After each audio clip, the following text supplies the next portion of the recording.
Hello, I am Ashish. What is purchase?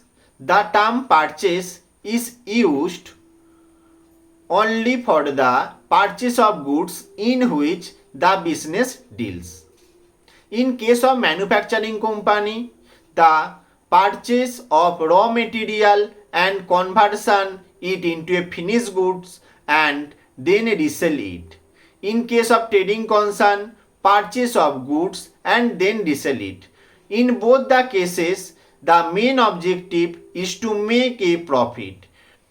For example, if a cloth dealer sell cloth and purchase the cloth is termed as good. But in the cloth business, if the dealer purchase a furniture for seating the customer is not a termed as goods because it is an asset and another account create furniture account is created by it. Thank you.